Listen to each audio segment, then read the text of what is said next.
Edward Cook, Mr. Cook, who, and it recalls something that happened that I still have never forgotten.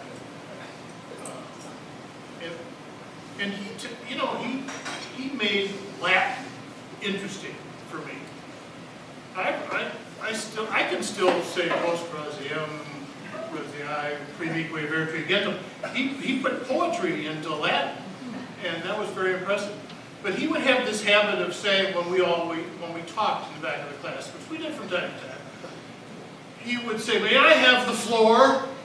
I'll never forget. He said that often. And one day, and this took some advanced planning, it involves one of our classmates that's here today, Terry Kelly.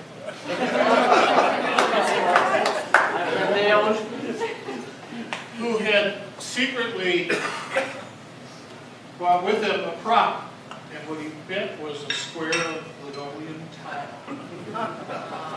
which he had underneath his books, and he was just waiting, particularly for Mr. Cook to say, "May I have the floor?"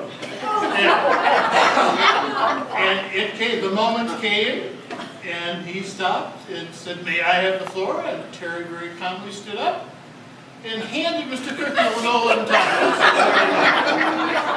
And the great thing about Mr. Cook is he smiled, and I loved it a lot. That's one of my favorite moments.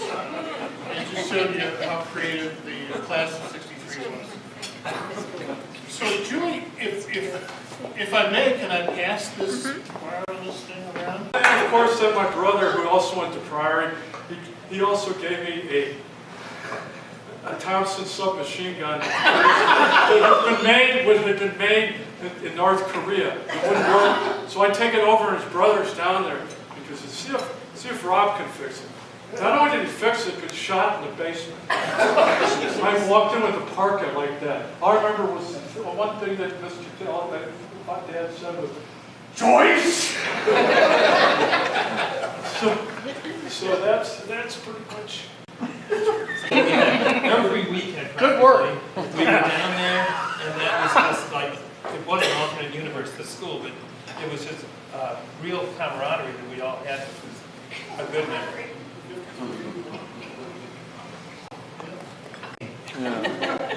Somebody's already brought up Chaminad's Bell. What else is there? Twangy? No, I was a good kid before. I started hanging out with Terry Kelly, John Joyce. I had a lot of fun. One of my fondest memories was Father Austin's class. And we quickly learned when he was doing Shakespeare, you did not sit in the front 2 rows. Because when he did Macbeth, he foamed at the mouth. He did. And he would spray. It was sort of like Gallagher breaking a melon. But the passion of his readings still remains. Well, I'll tell a Father Thomas story. I was playing soccer on this field right out here, either in my junior or senior year. And we were playing somebody like Country Day, and they had a very good center forward.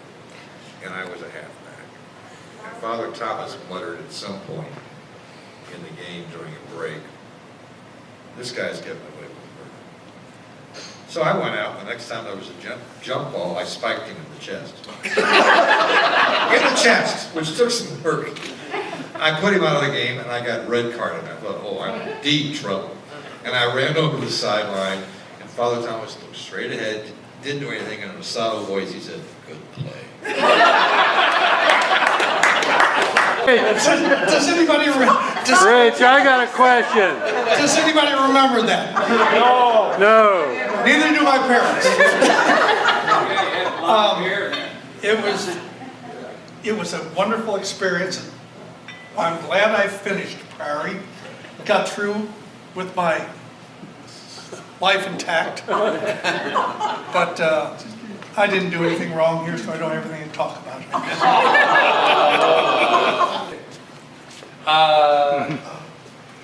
remembers bus 42, where are you? The radio bus? Tracy bus? Loud, you remember? No, that was, Harry Baker was the driver. Oh. But it had, it was a long story. It had to do with, we were driving along this winter, and these kids threw some snowballs at us. Harry Baker stopped the bus, we got off. Rich, you were there, come on. No. Rich instigated it. He said, come on, let's get them. I was hitchhiking home. Yeah, okay. Let me follow up with your bus story. My favorite bus story is when Highway 40. And the bus comes to a stop and let somebody off. They're running down the embankment. And Was that McCutcheon? somebody, unfortunately it might have been me, reached up and hit the button that flips up a sign that says you did that? stop. Yeah, I did that. Yeah. And there was a crash. I mean, there was a lot of crash. Because the first car hit the brakes. This was on second Highway car 40. hit the first car, and the third car hit both of the cars. But the bus driver was very good at this. He basically put the sign back and drove off. Terry, let me finish that. Let me tell you how bad this was. Okay, but let me tell you something you should pass on to your children.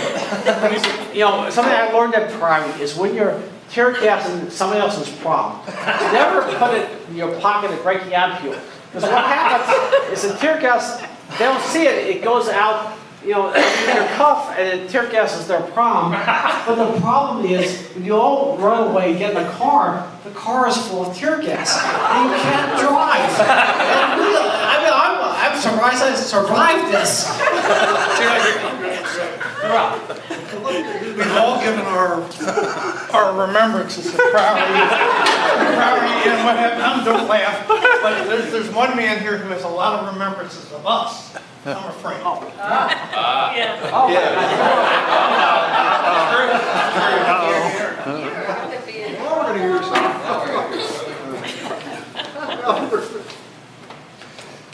Well, one thing I do remember is about dear Ed Cook. And some of you will remember, I think it was the year before you came, the high school, what was supposed to be the high school, which was the lower former ground floor of the monastery, wasn't ready. We had to fit everything that we could into the Switzer house, standard house. Incidentally, the standards didn't pay anything. And I happened to be coming down the stairs, and Mr. Cook had a class in what is now the sort of living room on the left of the stairs as you come down. And the class had been getting rather out of hand. And Mr. Cook was giving a harangue. And it went on, and I stopped listening, it was fascinating. And I heard just the last part very clearly. You think you can do so-and-so and so-and-so, and you think you can do this, that, and the other, and you think you can get away with it. Well, from here on out, it's not going to be like this. Gaudiamus igitur. And there was about 5 seconds of silence, and then a round of applause.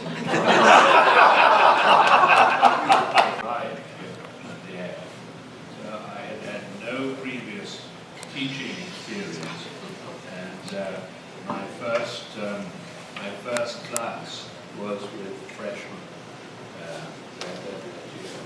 So that was my initiation into teaching with you guys. I don't have any specific memories or stories that I can tell you about that, but I have survived for a number of years. I'll just pass on one thing that somebody asked earlier in the evening, how have students changed since 1963?